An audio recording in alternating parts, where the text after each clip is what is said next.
Everything Old is New Again, America's entertainment pop culture talk show. It may well possess a rudimentary intelligence. I'm trying to think, but nothing happens. Felt a great disturbance in the force. Hello, I'm Mr. Red. Come on, Mark, like a dog for me. Where's the goodies? Leave the gun. Take the cannoli. I bet you wouldn't have done anything like this if Mom and Dad were here. You filthy criminal. Excuse me while I whip this out. Go ahead. Make my day. Here are your hosts, Douglas Viviani and David Cohen.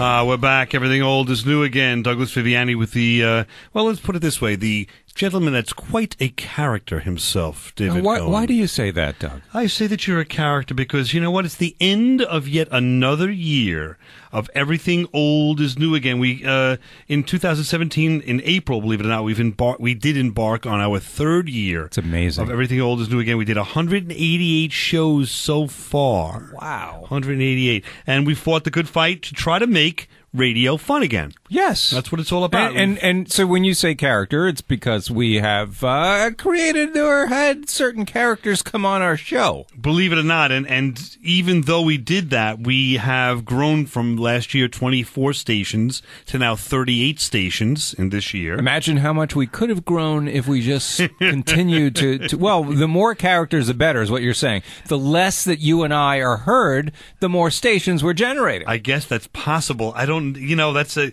that's an investigation that someone that's got a larger mind than I have. Somebody like I don't know, like a Sherlock Holmes would have to solve that problem. True. And we did, if you remember, let's revisit last year. We did have a visit from on Everything Old is New Again from Sherlock Holmes and Mr. Watson, or That's Dr. right. Watson, and they were looking at our show and evaluating it from what they thought. They didn't know what the device was, but they had found in time travel. Somehow our phone got transported back to the Victorian ages, and they were hearing clips of our show. Right, and they were trying to figure out what it was. Right, so they made a conclusion. So let's just catch up. Sure. Hear the conclusion they made basically 1 year ago today about our show. Well, all I can tell you is that, Holmes, at some point in time, whatever it is in the future, you are a very known individual. You're quoted. Your philosophies of deduction last long beyond your years. Well, I'd be nothing without you, my loyal servant, Watson, so thank you greatly, and let's only pray that this whole thing is just a bad nightmare. I'm glad that I went to college, I went to medical school, and I did internships, and I did all of this to become a doctor, to become your servant. That's very happy to hear. That's the path you chose, Watson, and I admire you for it.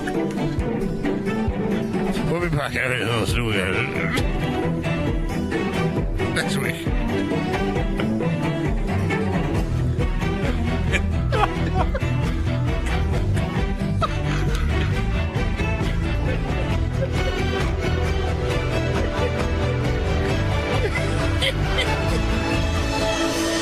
Oh, we're back for the podcast here. I thought Watson was a son. I'm so I thought Watson was a sidekick, wasn't he? I mean, he sounded like one. He is, but just the way you phrased it, my servant. Did he call him a servant? I'm sorry. I'm glad I went to medical school to be a servant. That's great. See, that's a thing. They should have talked it out, the two of them. See, that's what happens, ladies and gentlemen. We actually plan very little of that other than the clips. And we go from there. And sometimes you hit upon something funny that just, you know. We thought it was funny anyway. There you go. So that's a little piece of the pie. Is there any chance that our listening audience found that remotely as funny as we did? I don't know. It's a very good question. Maybe you should write to us at oldnewagain@AOL.com. Let us know if you enjoyed that.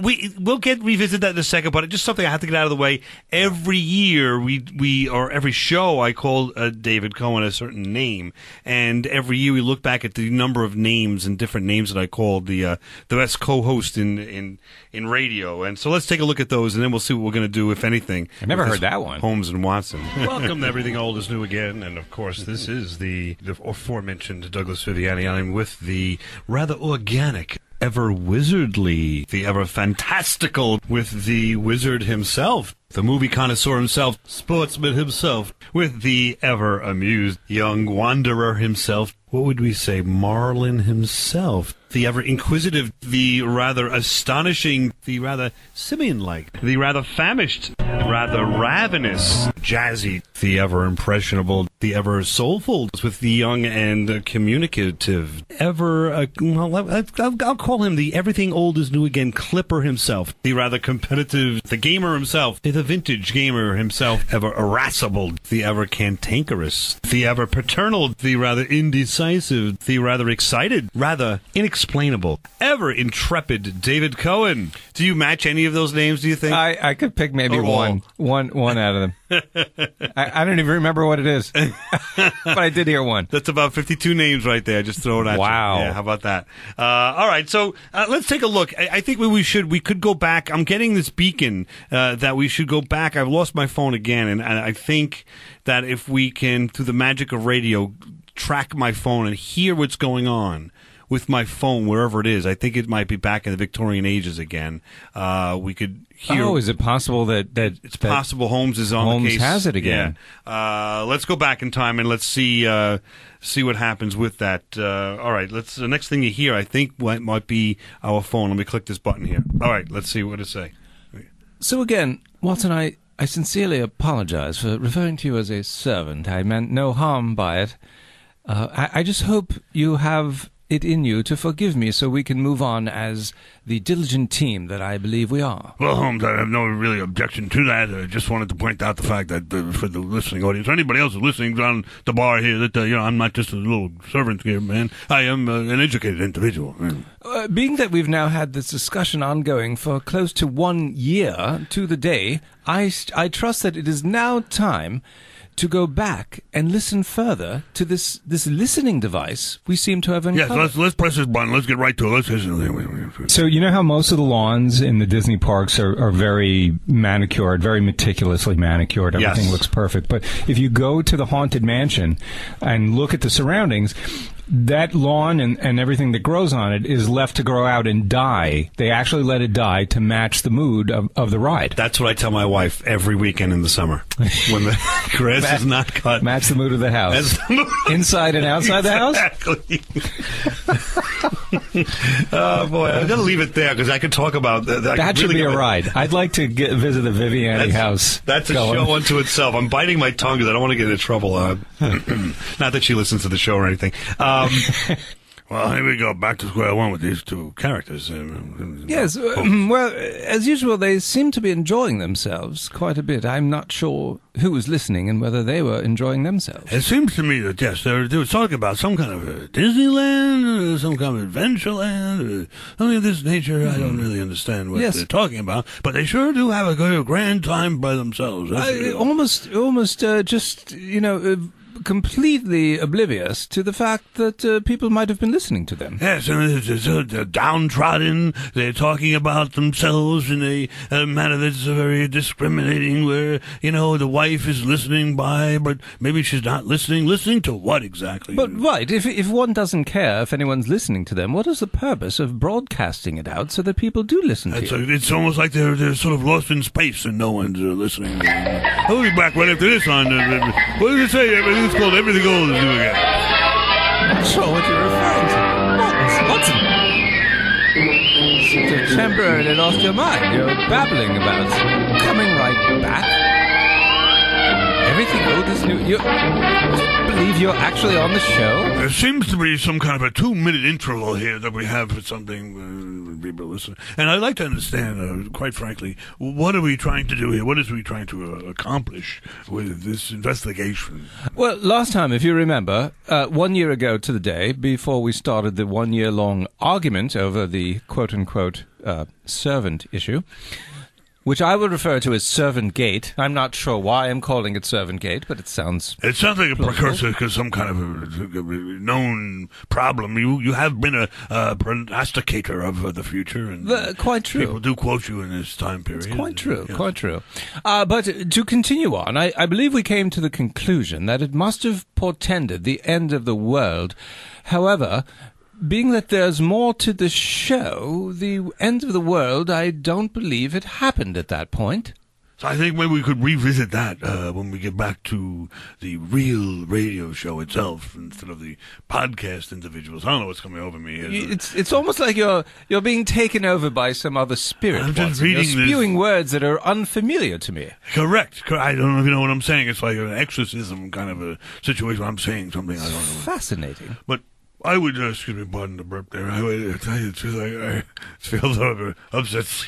How many Guinnesses have you had already, my dear Watson? It's been a year long of Guinnesses, and we've run quite a tab, by the way, at this bar. It's quite I shudder to think paying of this bill.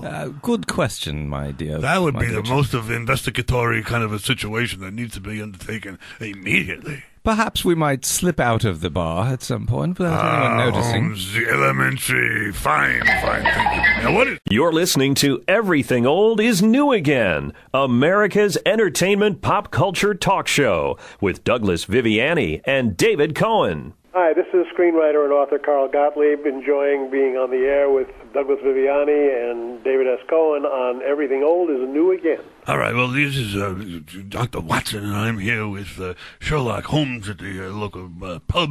And by the way, I'd like to just say to you, we're investigating what's called the investigation of Everything Old is New Again.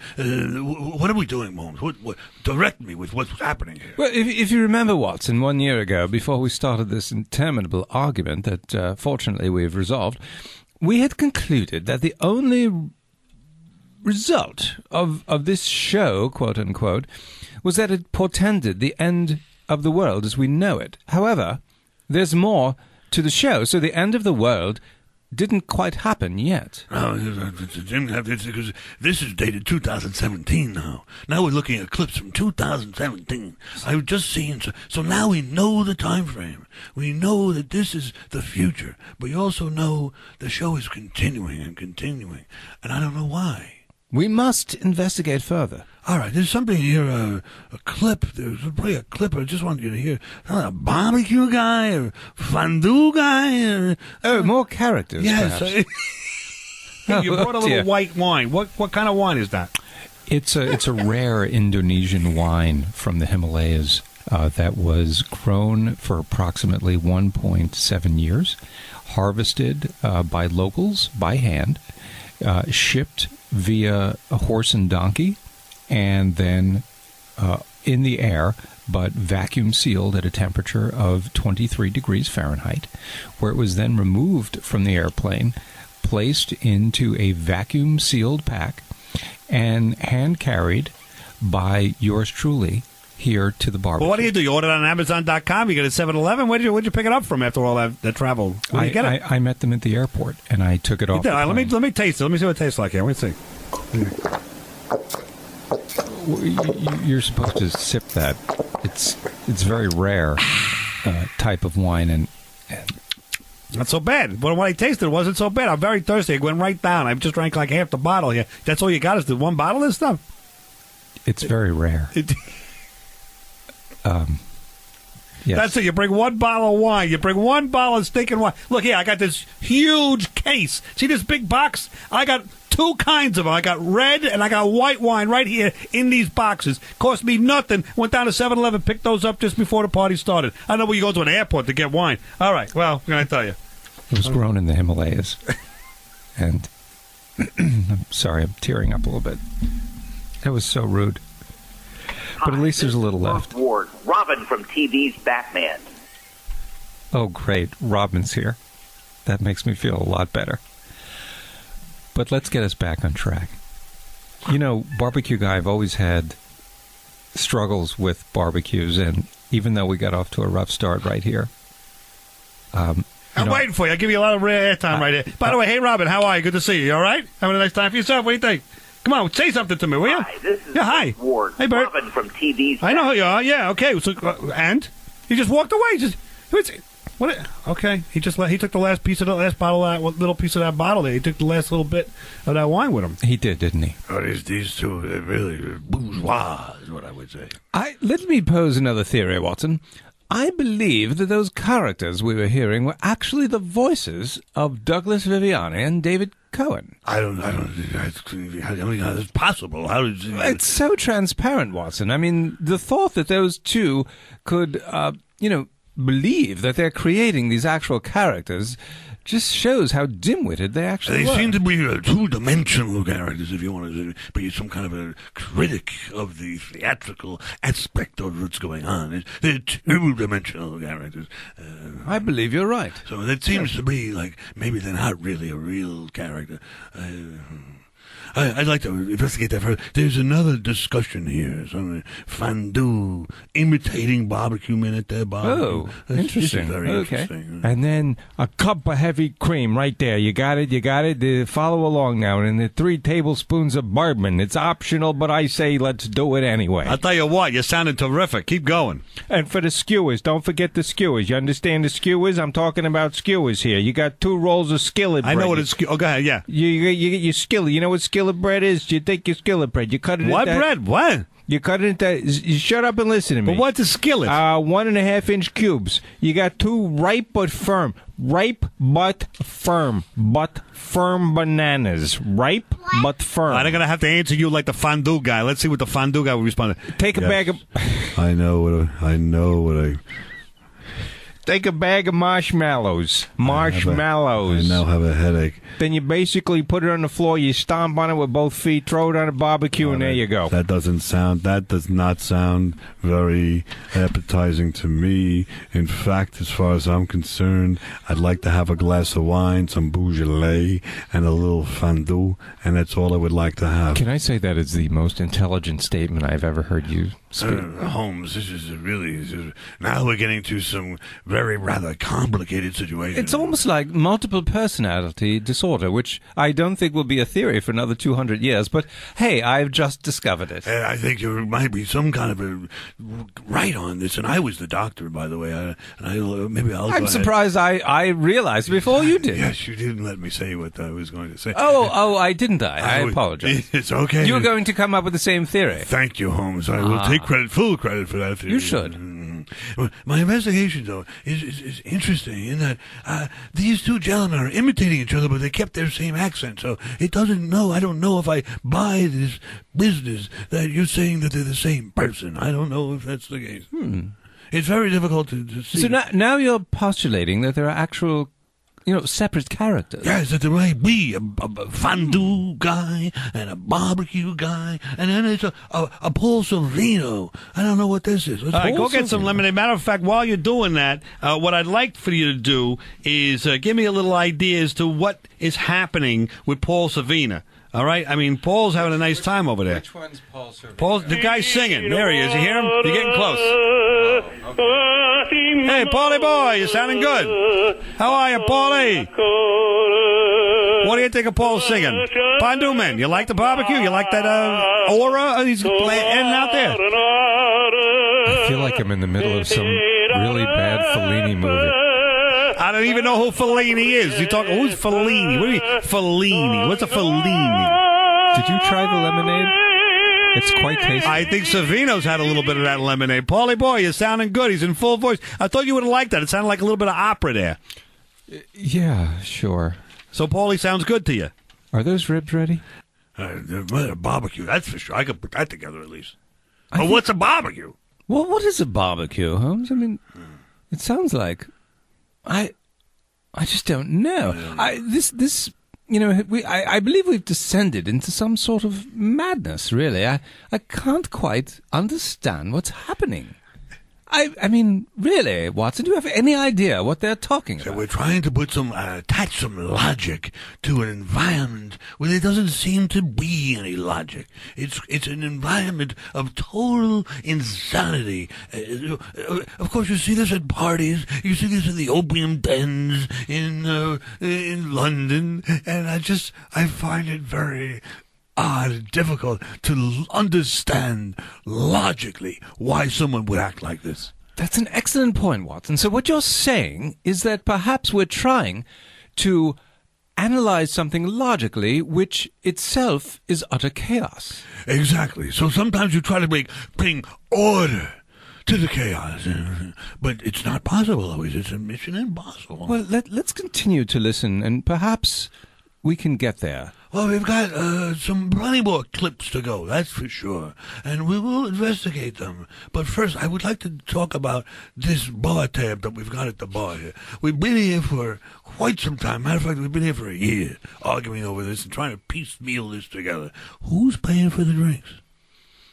Excellent point, Bob. I mean, we've obviously, slipped into this 1-year-long rabbit hole, which we're just coming out of. In the meantime, we've downed many pints, eaten many pies, and have not paid a shilling for it. And I've tried the Lord of Sandwich came out in the meantime with a development in the lunch meats. And I put a little meatloaf on a sandwich with 2 pieces of bread and some mayo. And it's quite good. Yes. It wasn't so bad.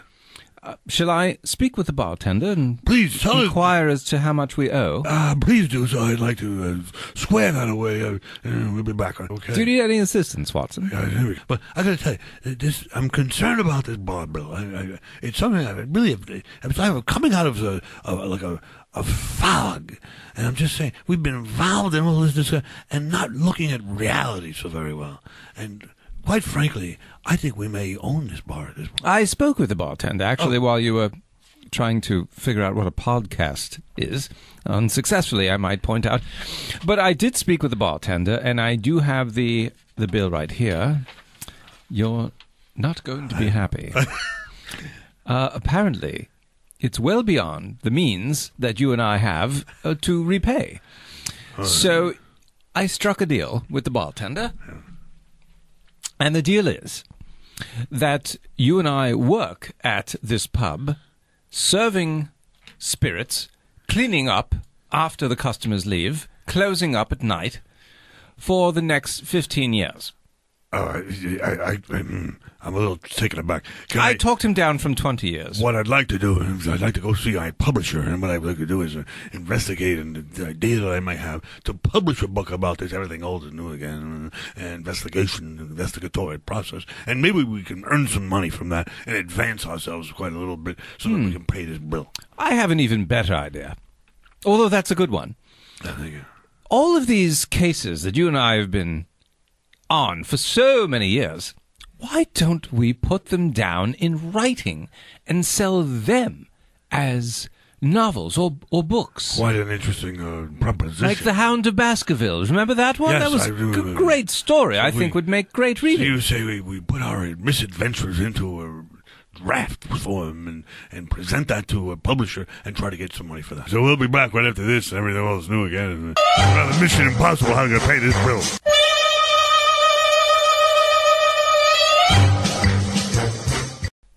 Now, back to America's entertainment pop culture talk show. Everything old is new again, with Douglas Viviani and David Cohen. Hi, this is Lee Merriweather. You're listening to Everything Old is New Again with Doug Viviani and David Cohen. They are great guys.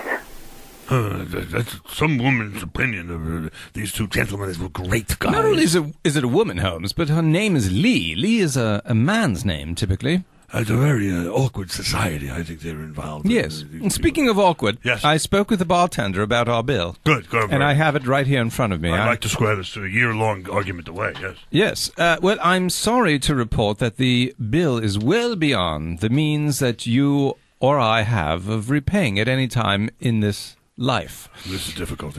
So I struck a bargain with the bartender. In exchange for said payment, you and I will work here at the bar for the next 15 years. Oh, Holmes, this is just impossible to understand. I talked him down from 20, by the way. Quite frankly, I don't mind sitting here at the bar and having a libation with you every so often and discussing all of the cases that we have been on, including the investigatory process of the investigation of everything old and new again. But to be here for another 15 years cleaning tables is just indomitable. Wait. I would then be a subject of problems. I would be a servant then. You're right. But I have a brilliant idea. Back to the original argument, yes.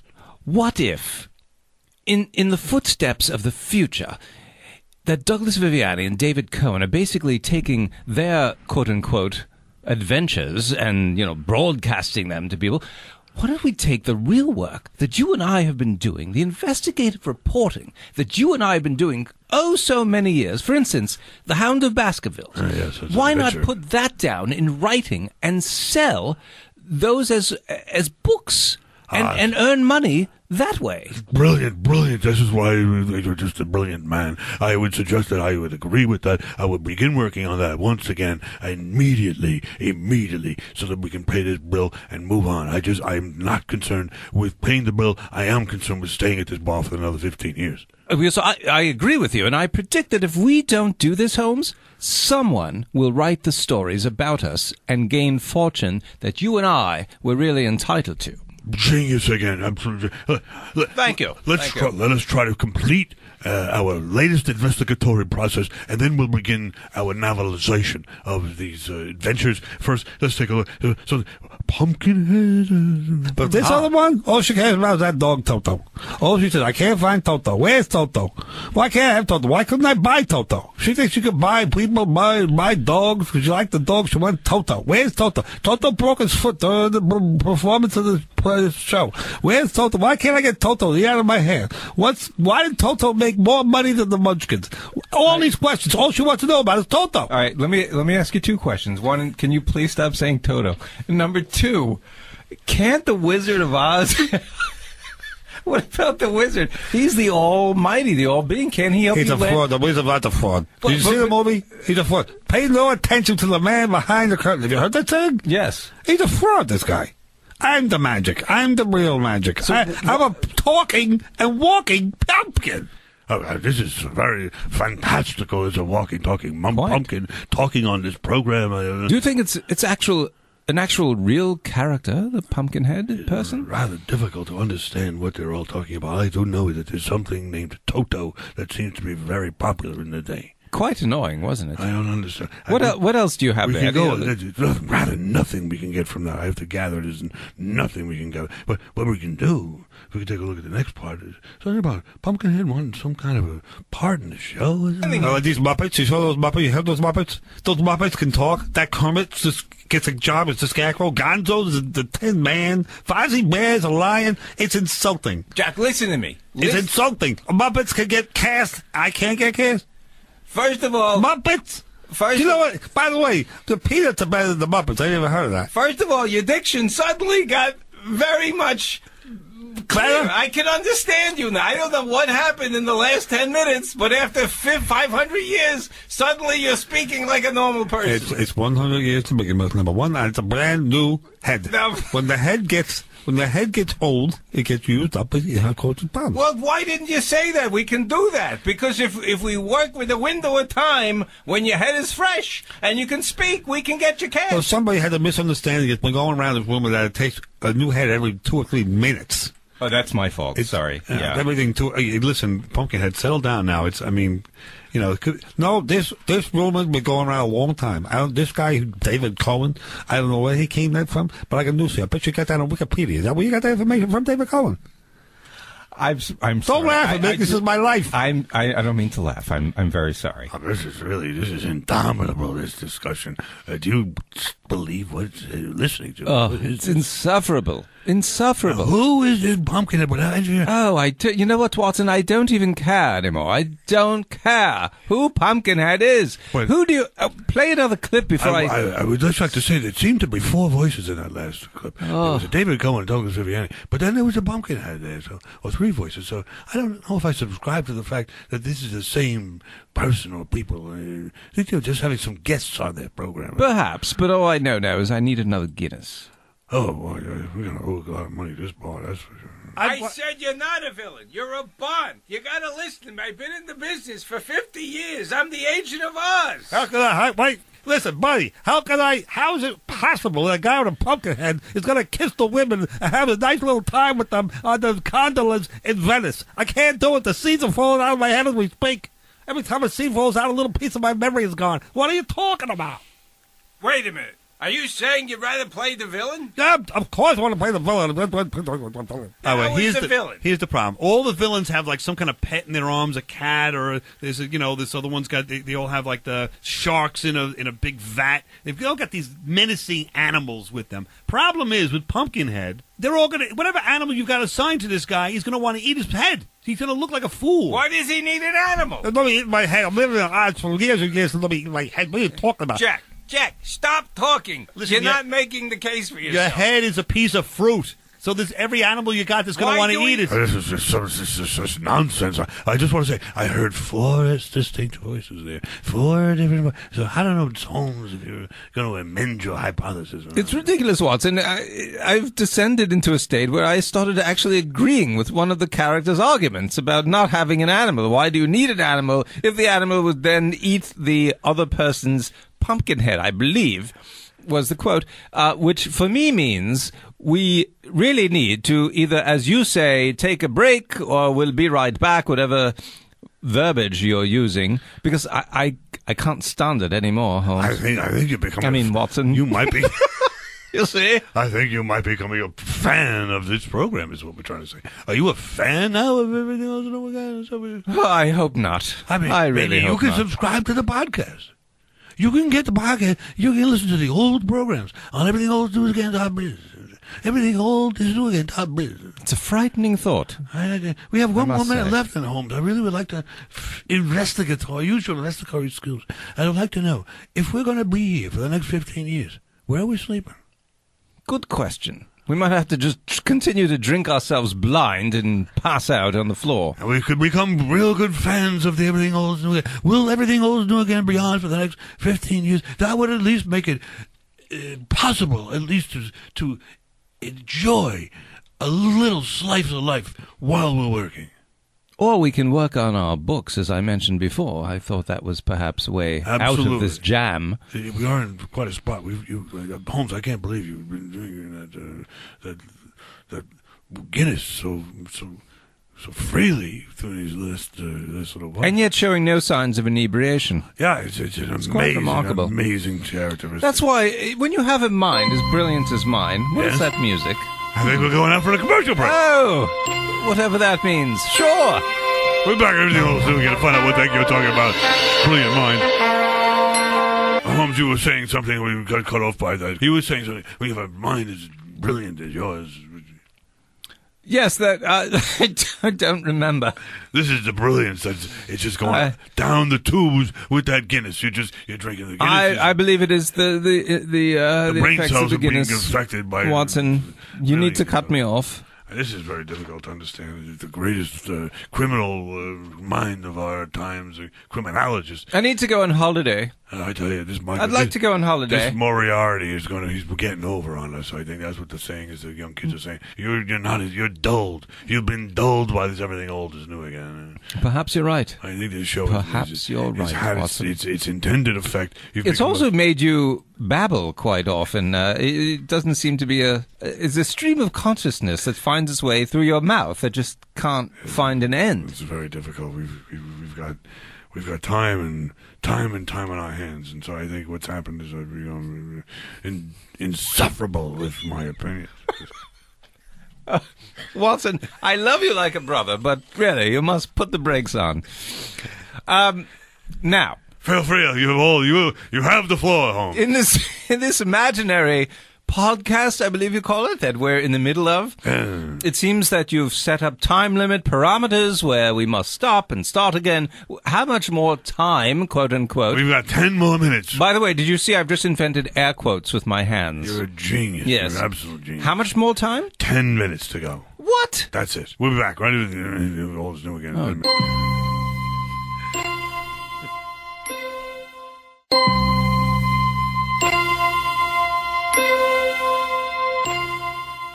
Now, back to America's entertainment pop culture talk show. Everything Old is New Again, with Douglas Viviani and David Cohen. I have to say, this was great fun. First of all, for those folks who don't know Doug and David for as long as I've known them, this is literally like a throwback to high school. I mean, these conversations were, exactly like they were a long, long time ago. It was great fun reminiscing about these old toys, but it made it a lot more fun to see you guys again and to chat with you. There seems to be some gentleman by the name of Dan Newberger, and he was talking about toys and yo-yos on this Everything Old is New Again program. He had quite a fondness for Douglas and David, didn't he? I think it's interesting that he said that their discussions remain exactly the same as high school. And that shows that these gentlemen just have not progressed mentally, intellectually, and possibly physically since their high school days. Watson, they are dullards. And you know what's happening now? I believe my senses are being dulled by listening to them. Watson, I feel like I don't have the edge I used to have. This is the intended effect. I think what they're trying to overcome is that they're trying to make us all simpletons so that we actually look up to these gentlemen who are little more than a simpleton, if you understand. I think it's working. Yeah, they're dumbing down of America. Oh, I'd like that phrase, Watson, that you just coined, dumbing down. That's what they're dumbing us down so that they seem to be intelligent. We've got a gentleman on an April Fool's show. James called in, and he was suggesting some kind of adventure that these gentlemen should go on. UFOs. I know the topic has been covered. Yeah, ad nauseum about the UFOs. But I want to hear from the perspective of a dentist. Yeah? I want to hear from the perspective of a dentist what he thinks of UFOs. I want the dentist to be live in the studio, not calling in. I want him to be sitting next to you and Dave, Doug, and talking about that UFO phenomenon. What do you think of that? Can you pull that off? We can. We've had dentist Dr. John Viviani on, I think, 5 times talking about UFOs. He's our ufologist, by the way. You're kidding. No, he is.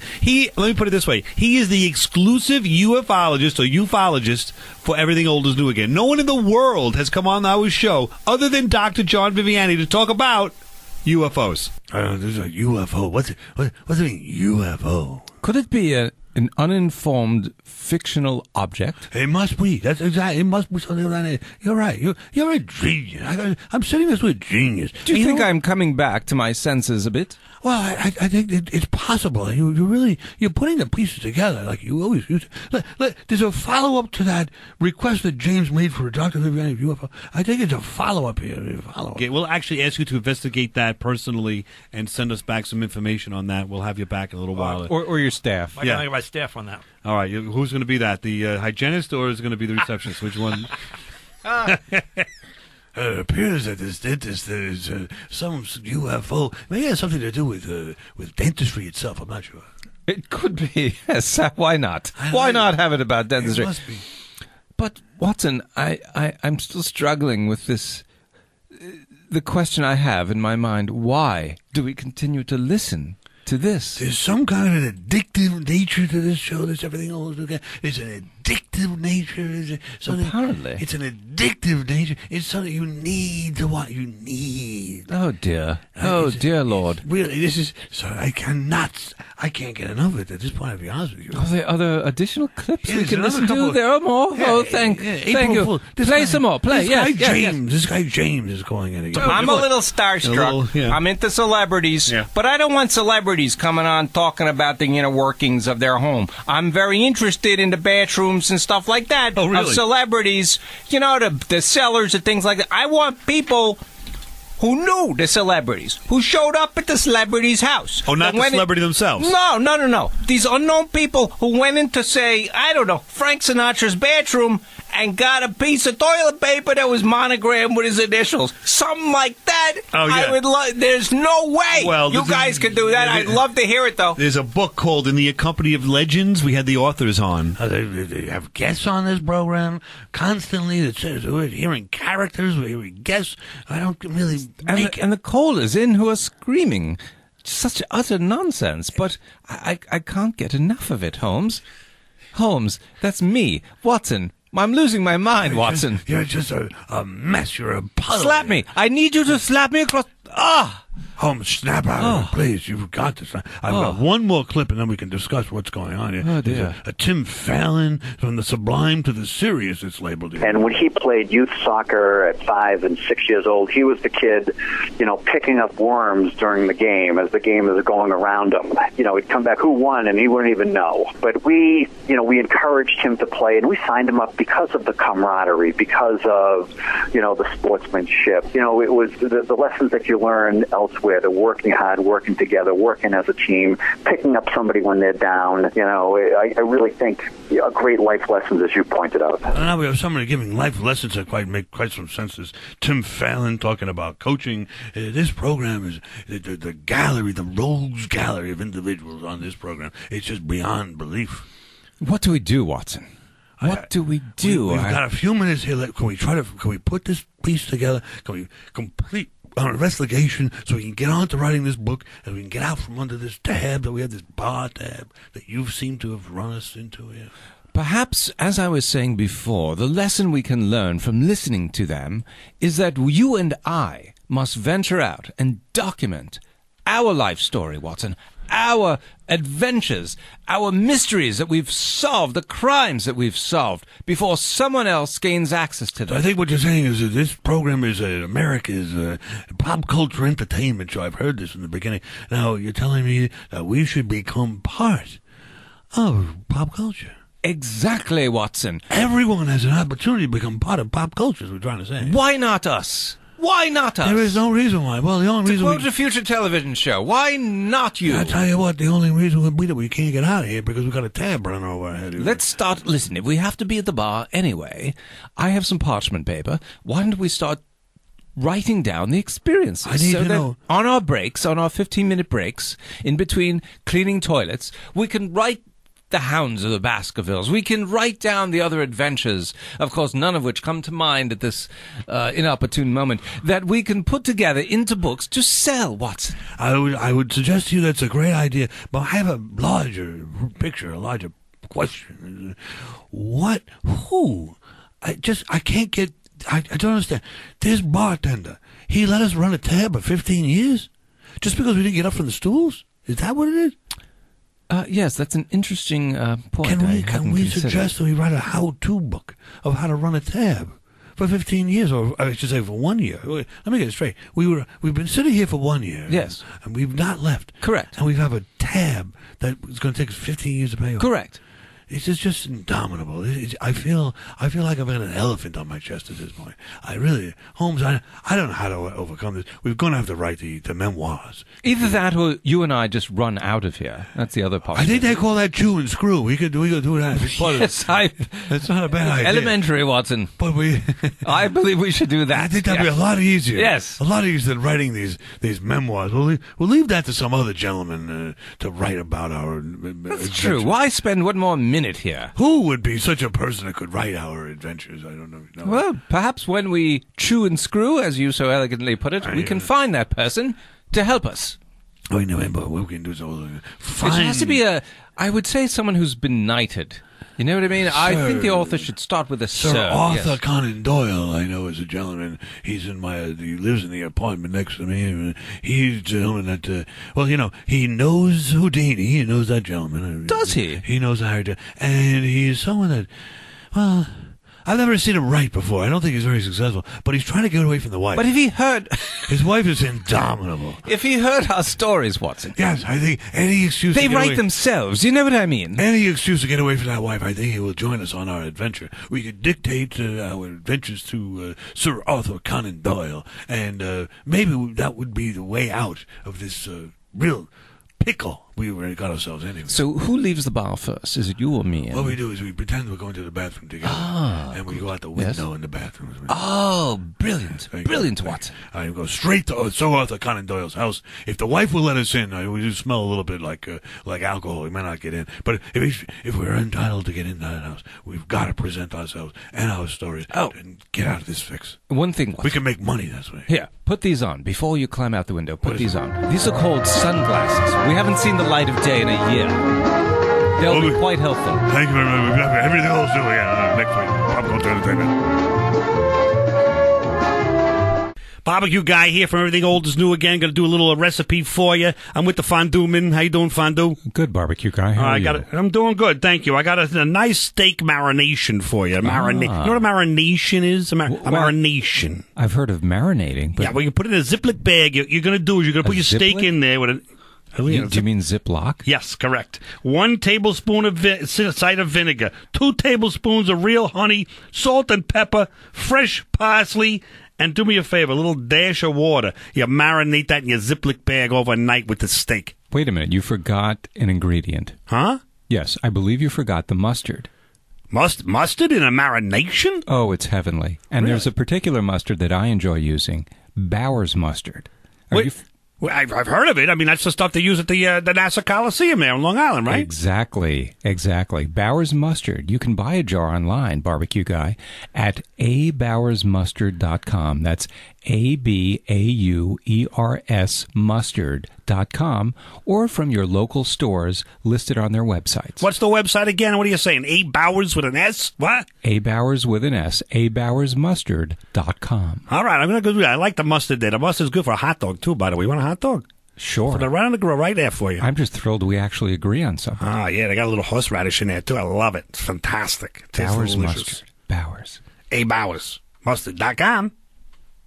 You've been listening to Everything Old is New Again, America's pop culture entertainment talk show. Find us on the web at everythingoldisnewagain.biz. That's .biz. See you next week. Same bat time, same bat station.